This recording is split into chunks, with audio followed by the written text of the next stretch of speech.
Ekonomi bisa dinegosiasikan, nyawa tak diperdebatkan. Sandiaga Uno desak lockdown. Pengusaha yang juga politikus Gerindra, Sandiaga Uno, termasuk yang gusar dengan pemerintah yang menolak opsi lockdown untuk mencegah COVID-19. Sandi menyebut, Jakarta, terutama Jakarta Selatan, tempat dia tinggal, seharusnya sudah bisa di lockdown.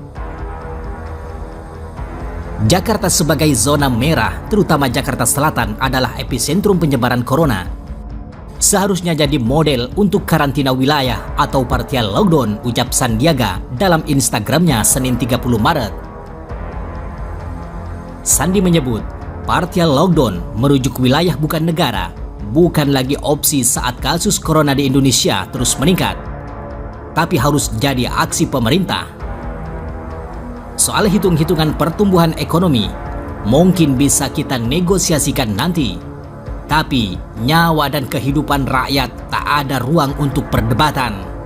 Namun, Sandi mengingatkan, syarat dari partial lockdown adalah penuhi dulu kebutuhan dasar masyarakat, terutama masyarakat yang ada di kelompok ekonomi terbawah atau masyarakat yang tidak mampu. Tidak harus 100% yang dijamin pemerintah, tapi hanya 40% saja. Sisanya adalah semangat gotong royong masyarakat.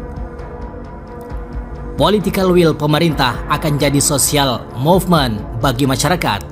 Kita sudah melihat sebagian besar dari masyarakat yang mampu, yang diberi kecukupan, sudah beri begitu banyak sumbangsi. Sandi mengingatkan soal tenaga kesehatan yang sedang berjuang melawan wabah corona di garis paling depan. Jangan biarkan mereka jadi tumbal dari ketidakpastian. Beri kesempatan kepada mereka untuk bertempur dengan lawan yang seimbang, pungkas Sandi. Seperti diberitakan Gelora News, angka kasus positif virus ini sudah mencapai ribuan orang. Opsi mengisolasi wilayah alias lockdown pun makin gencar disuarakan. Lembaga Penelitian, Pendidikan dan Penerangan Ekonomi dan Sosial (LP3S) pun menyarankan hal ini untuk menyelamatkan ekonomi Indonesia.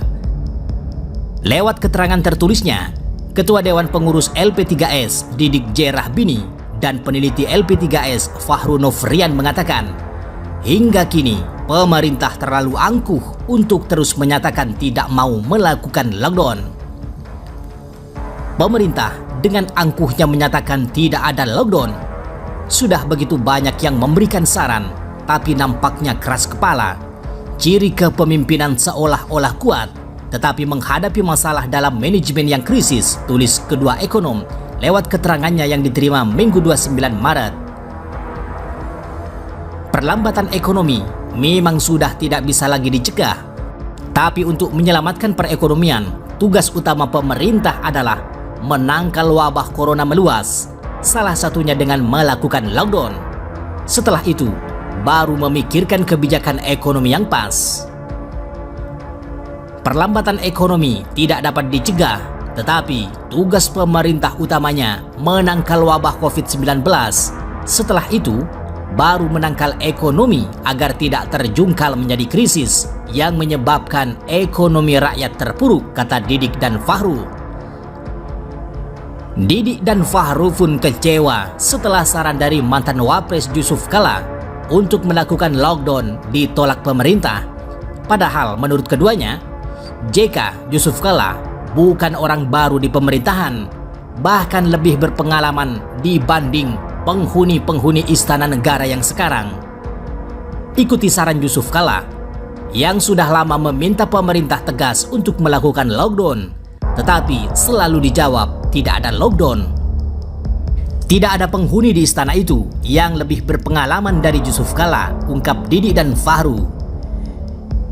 Ekonom senior Indef Derajat Wibowo juga pernah mengatakan lockdown harus segera dilakukan. Pemerintah harus lebih tegas untuk melakukan pencegahan penyebaran virus dibanding mempertimbangkan perekonomian. Menurutnya, perekonomian saat ini sudah sangat tertekan karena virus corona. Penyelamatan terbaiknya adalah dengan mencegah wabah ini meluas.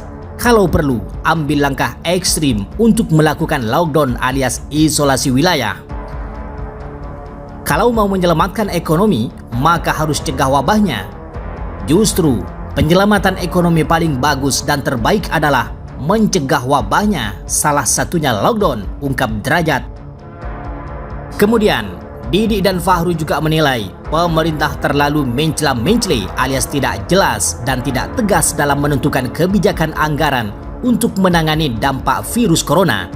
Apa alasannya?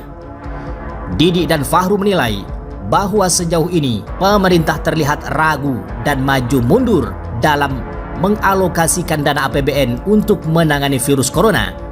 Mereka menilai alokasi dana yang terus berubah mencerminkan kebijakan yang lemah dari pemerintah. Kebijakan anggaran yang ragu dan maju mundur mengalokasikan dana 19 triliun rupiah pada awalnya, beberapa hari kemudian lalu naik 27 triliun rupiah dan kemudian naik lagi 60 triliun rupiah adalah kebijakan yang lemah, mencela-mencela, pertanda pemerintahan tidak memiliki kepemimpinan yang kuat kalau berkaca pada luasnya masalah yang dihadapi rakyat Indonesia, kata Didik dan Fahru. Berkaca kasus krisis ekonomi di tahun 2008, Didik dan Fahru meminta agar pemerintah mengambil langkah tegas serupa yang dilakukan di tahun 2008. Saat itu, pemerintah tegas memotong anggaran kementerian dan lembaga hingga 10%, baik pusat maupun daerah. Kali ini, di tengah wabah corona, mereka meminta pemerintah dan DPR memutuskan dengan tegas untuk memangkas anggaran hingga 20%. Kemudian dialihkan untuk membantu masyarakat miskin, pekerja sektor informal, industri mikro, dan penanganan virus corona lainnya. Pada tahun 2008, tidak ada krisis yang hebat, hanya terjadi perlambatan ekonomi, tetapi anggaran dengan tegas dipotong 10%. Pemerintah harus memimpin bersama DPR memutuskan untuk memotong 20% anggaran seluruh kementerian dan daerah, kemudian mengalihkannya untuk pembiayaan corona, kata kedua ekonom ini. Penghematan pun harus dilakukan. Didik dan Fahru menilai proyek besar strategis nasional yang menelan anggaran besar harus dibatalkan, paling minimal ditunda dahulu. Sudah banyak saran, tapi tidak diputuskan segera agar proyek-proyek besar yang mewah dan berbiaya mahal harus dibatalkan, setidaknya ditunda, sebut Didik dan Fahru.